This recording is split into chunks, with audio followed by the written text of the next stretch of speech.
Music by Pramod परदेसी।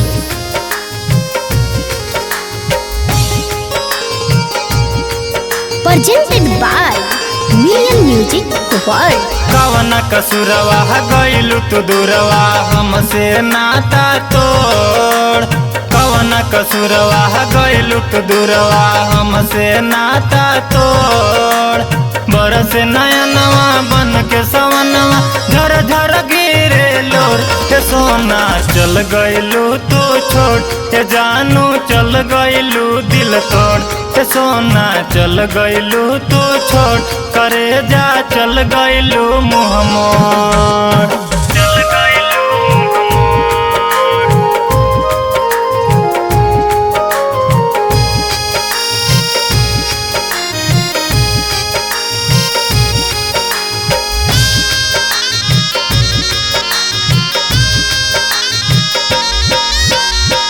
प्यार के रोग कैसन बाटे लागल। रातियों में अखिया हरदम रहे मोर जागल। रातियों में अखिया हरदम रहे मोर जागल। गजबे प्रीतिया तू बनवल ए विधाता।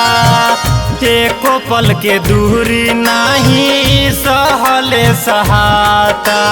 तोहरा हो बिना खाना या पीना निक नहीं लागे मोर। मिले न सहारा भैनी आवारा दिल गइलू झकझोर। के सोना चल गइलू तू छोड़ के जानू चल गइलू दिल तोड़।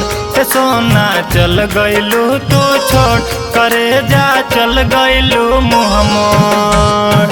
चल गइलू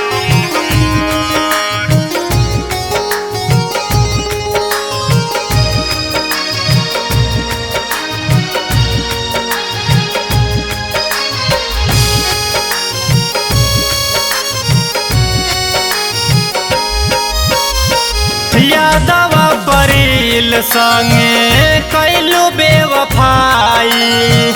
दिहलू जखम कबहू भर नहीं पाई। दिहलू जखम कबहू भर नहीं पाई। रंजित किशोर के हो गइलू हर जाई। छोड़ के हमार साथ कैलू छोटू से सगाई। हमके सतैलू काहे ना बतैलू चल गइलू मुँह मोड़। चले नहीं पाता कुछो ना बुझाता कैसे हो गइलू कठोर। के सोना चल गइलू तू छोड़ के जानू चल गइलू दिल तोड़।